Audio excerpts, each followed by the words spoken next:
90% of the poets and philosophers had finished sorting out their clean collars and getting their photographs taken for the passport. She had not left England without a pang, for departure had involved sacrifices.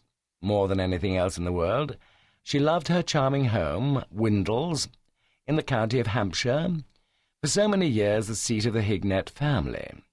Windles was as the breath of life to her.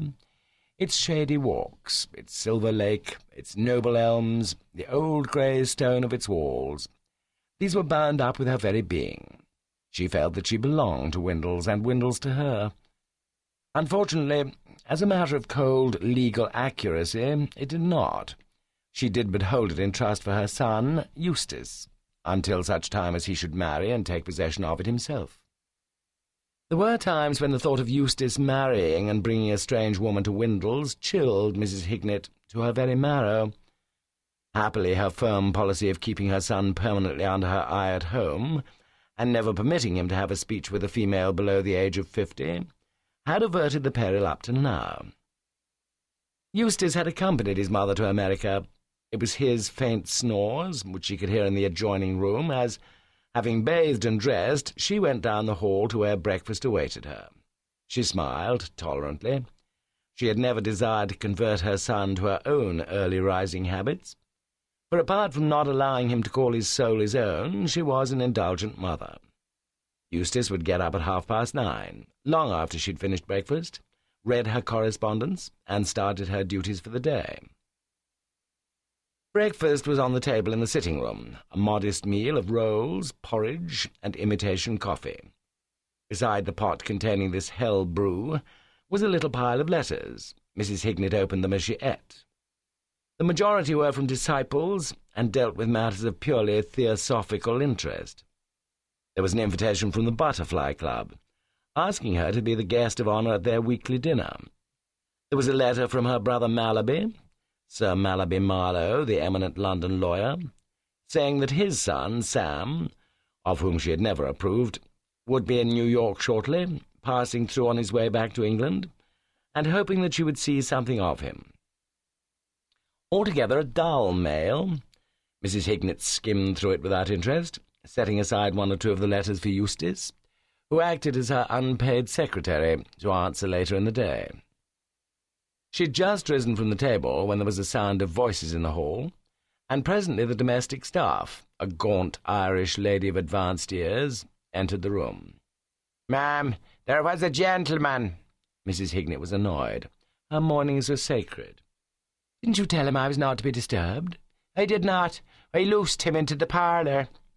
The staff remained for a moment in melancholy silence, then resumed. "He says he's your nephew. His name's Marlowe." Mrs. Hignett experienced no diminution of her annoyance. She had not seen her nephew Sam for 10 years, and would have been willing to extend the period. She remembered him as an untidy small boy, who once or twice, during his school holidays, had disturbed the cloistral peace of Windles with his beastly presence. However, blood being thicker than water, and all that sort of thing, she supposed she would have to give him 5 minutes. She went into the sitting-room and found there a young man who looked more or less like all other young men, though perhaps rather fitter than most. He'd grown a good deal since she'd last met him, as men so often do between the ages of 15 and 25, and was now about 6 feet in height, about 40 inches round the chest, and in weight about 13 stone. He had a brown and amiable face, marred at the moment by an expression of discomfort, somewhat akin to that of a cat in a strange alley. "Hello, Aunt Adeline," he said awkwardly. "Well, Samuel?" said Mrs. Hignett. There was a pause. Mrs. Hignett, who was not fond of young men, and disliked having her mornings broken into, was thinking that he had not improved in the slightest degree since their last meeting, and Sam, who imagined that he'd long since grown to man's estate and put off childish things, was embarrassed to discover that his aunt still affected him as of old. That is to say, she made him feel as if he'd omitted to shave, and, in addition to that, had swallowed some drug which had caused him to swell unpleasantly, particularly about the hands and feet. "Jolly morning," said Sam perseveringly. "So I imagine. I've not been out yet." "Thought I'd look in and see how you were."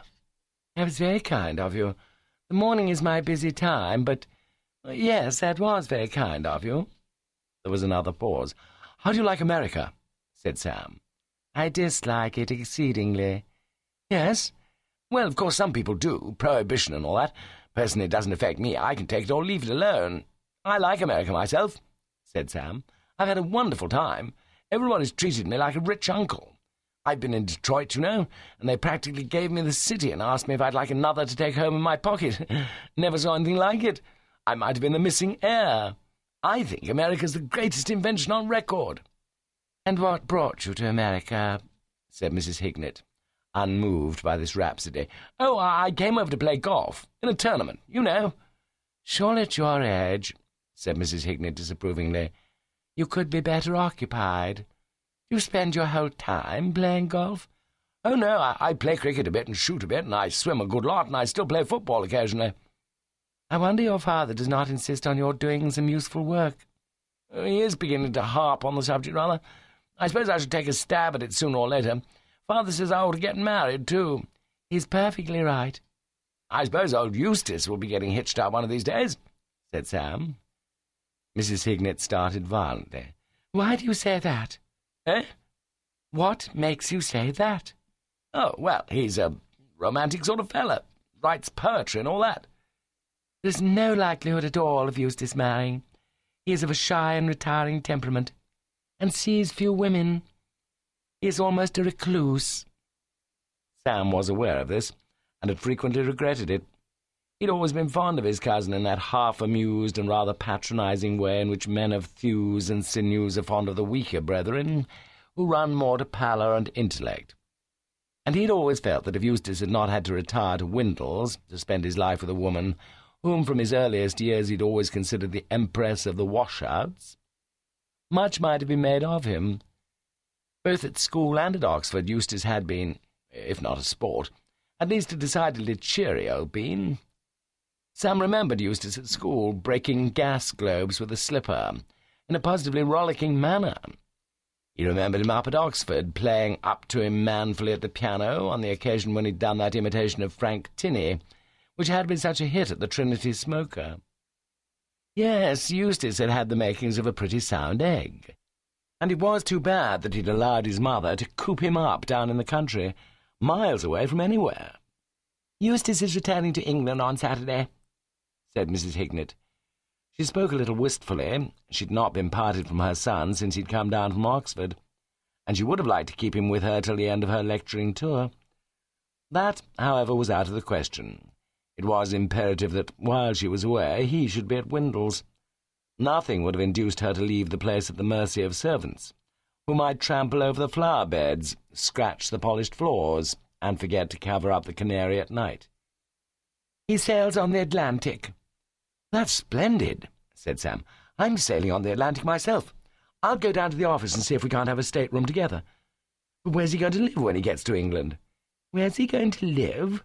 Why, at Windles, of course. Where else?" "But I thought you were letting Windles for the summer." Mrs. Hignett stared. "Letting Windles?" She spoke as one might address a lunatic. "What put that extraordinary idea into your head? I thought Father said something about your letting the place to some American."